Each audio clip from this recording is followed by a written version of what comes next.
Because look, anyone can follow a diet plan, right, that's healthy and flexible and on paper is kind of balanced and free with food on paper, and follow an exercise schedule that would improve fitness. But we don't just want these things, right? We don't just want to do the behavior. We want these things to be easy and natural to do and a part of who we are, right?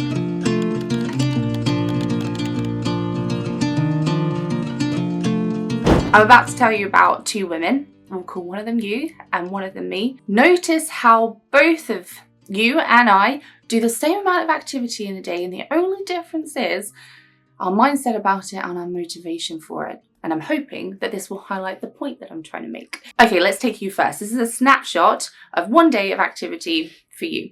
So you need some food, so you walk to the shops because why not? It's within walking distance, it's not raining, and quite frankly, you like the time by yourself just to think. In the afternoon, you meet your friend at the park and take your dog for a walk. You're just kind of generally up and about living your life. And today is the day that you also booked in to go to an adult beginner dance class. Of course, when you go, you sweat a lot. And physically, it is hard work, but this is a skill that you've wanted to build up for ages. And quite frankly, you find it really fun. You have good self-esteem in the ways that we talked about in my last video. And the primary thing that you care about is how you feel. Often in the evening and on days that you're not going to dance classes, you're on such a high from it that you find yourself doing little dances to music, kind of like when you're making dinner or unloading the dishwasher, for example. You are excited about getting fitter. Yes, of course, it's a wonderful perk, but you would be doing this dance class and walking your dog, etc., even if that wasn't a side effect. And it hasn't even crossed your mind how many calories you've burnt. You don't care.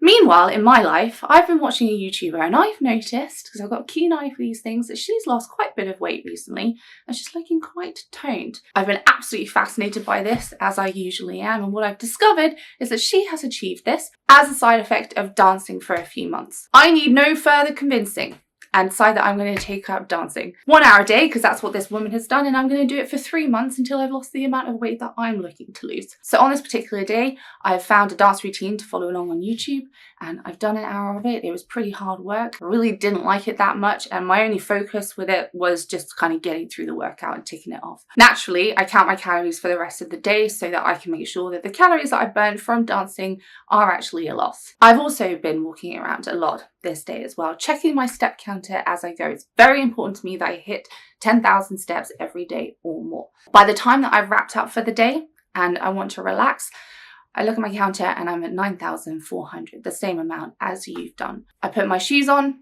I go and walk down the street and back again. I hit 10,000 and now I can relax. I have been both of these girls. And if you're more like me in this story, girl number 2, then I completely understand and empathize with why you're doing things in the way that you're doing them and what you're trying to achieve out of it. Me in this story, I'm just trying to do right by myself, but I'm frustrated. So the thing is, yes, being active is incredibly beneficial. However, our approach to activity makes all the difference. If we are approaching activity and our mind is solely focused or largely focused on as it being like weight control or shape control, and we have like rules that we try and engage in so we can know when we're doing things right or wrong, it's going to be really hard for us to have that kind of free and balanced, intuitive relationship with food, and for our fitness to feel effortless and easy and like a natural part of us that doesn't require, you know, much willpower to engage in. Because look, anyone can follow a diet plan, right, that's healthy and flexible and on paper is kind of balanced and free with food on paper, and follow an exercise schedule that would improve fitness. But we don't just want these things, right? We don't just want to do the behavior. That's not mental freedom with it. We want these things to be easy and natural to do and a part of who we are, right? Without having to force ourselves into anything or use willpower or think about it all of the time. If we have rule-bound thinking around exercise or food, and they kind of like bleed into each other normally if the focus is on weight. If we have these things, if we have rules, then we're going to have guilt, we're going to have obsession, we're going to have anxiety, we're going to have stress, we're going to have a hell of a lot of mental clutter and distraction from other areas of our life because we're thinking about it so much. Sure, we get the highs when we follow these rules, and we have a good day in our book, but we also have the lows when we don't. And we have a serious lack of mental space and energy. Well, At least that's what I found in my experience. Let's go back to the girls in the story. You, for instance, your focus is very much on having fun and wellness, just kind of feeling good across the board. The mindset that you have around exercise is inevitably going to bleed into, or is going to be a reflection on how you approach other areas of your life, including food. Because of this, it wouldn't be a stretch for me to assume that you probably use food for emotional reasons a hell of a lot less. And because this is guiding you and you're tapping into it, you likely have a really good connection with your body and you're able to understand your body's cues of what it's looking for. As a result of this, your eating patterns are just far more likely to be balanced. Because you're focusing on building skills and having fun and you want good energy, a big priority for you is probably going to be to fuel yourself properly. Because your approach isn't about rules, you're far more likely to be flexible with yourself. For instance, if you miss 7 days of dancing because you go on holiday, well, it doesn't make any difference to you. You just go straight back to it because so what, right? Months and years down the line, because of all these things, you're probably still dancing and you're just far more likely to be more happy and fulfilled by this. As you guys know, I'm sure by now, that the more fulfilled we are in many areas of our lives, the less we turn to using food for kind of emotional reasons, whether that's restricting or eating in. In my story, on the other hand, I'm likely carrying, and this is talking from a place of experience, a lot of stress and anxiety. My focus is not wellness and fun. I might try and convince myself that I am doing this for wellness, but really under the surface, what I'm doing is I'm attempting to bolster my self-esteem and manipulate my emotions and control my emotions and self-worth through weight control and food rules and exercise rules. While I'm being active, of course, I will receive benefits from it, physical benefits and mental benefits from it. However, it's not coming from an intuitive place, which means that I'm typically pushing myself too hard when I do work out. There's a lot of kind of starting and stopping and starting different things and stopping different things. I'm missing out on that kind of internal motivation of activity, which makes it in large so rewarding. I don't find it fun because I haven't been focused on what I would actually find fun. And to be honest with you, overall, it kind of just adds more stress into my life rather than reducing it. And because I'm not making decisions based really on my appetite and my wellness, the connection that I have to my intuition and my body is likely to be kind of dumbed down. I'm far more likely to emotionally eat, binge eat, restrict, control, obsess, monitor, etc. So kind of looking at it from the outside, what would we say to me in this story? I think, firstly, we've got to break down this idea that exercise has to be hard in order for it to be effective. It doesn't. This idea that we have to do a certain type or amount or duration of exercise in order for it to be effective. We don't. Thirdly, also, got to break down this notion that copying someone else's kind of exercise schedule will give us the same results, because this is just completely flawed.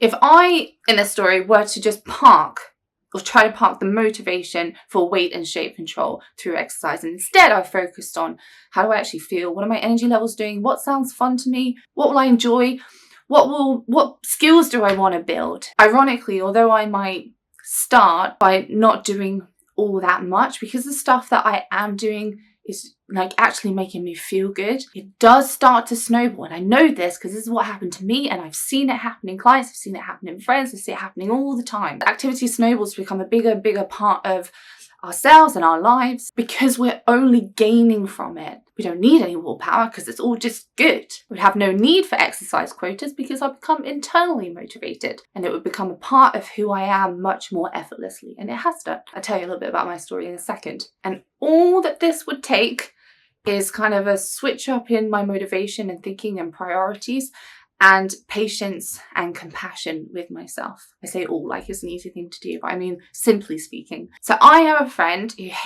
hated exercise. She didn't even particularly enjoy walking. But we went on holiday to the beach. She got in the sea, she started to swim, she fell in love with it. Next thing I know, she is signing up to our local pool and she's going swimming, going casually, finding it relaxing, finding it really enjoyable and rewarding. Now all of a sudden she's moved from slow lane to the middle lane, which is the faster lane. She's motivated, she's feeling good. And none of this came from rules or a sense of I have to. It was just all very easy and intuitive. You see what I mean? Now she's happier and more fulfilled. She's got this hobby that she really enjoys, and this is bleeding into other areas of her life. So my point would be, what would happen if we actually just followed our intuition, followed our energy levels, followed that inner child in us? Wouldn't things just snowball on their own if we were patient? Myself, oh my God, I used to hate exercise. The girl that I was kind of before 20 would not recognize who I am now with exercise. Back in the day, back in my eating disorder days, I used to think that exercise had to be really hard. It had to be really challenging and uncomfortable. You'd have to sweat loads. It'd be miserable. I hate it. Back in the day, I thought cardio was the only kind of form of exercise that would be appropriate for me because all I cared about was burning calories. Why else would I be active? But one day I went with my brother who'd taken up weightlifting to the gym to kind of see what it was all about. And I fell in love with it right there and then. I thought that it was great. I didn't find it that hard. I found that I was naturally quite strong. The people there were really nice. I found I could go at my own pace. It really wasn't that difficult to me, was my experience of it, because it's highly individual. And I was like, oh.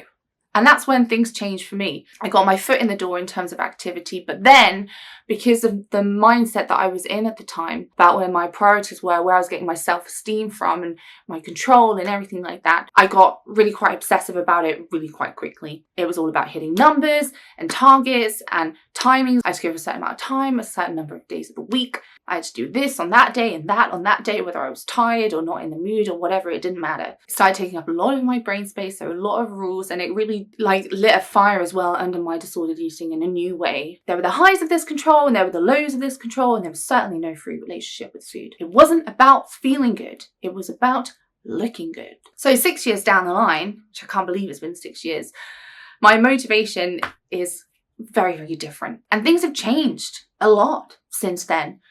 Naturally on their own. I still weightlift because I do really enjoy it, but I also run, I cycle everywhere. I've got a bike that kind of gets me from A to B.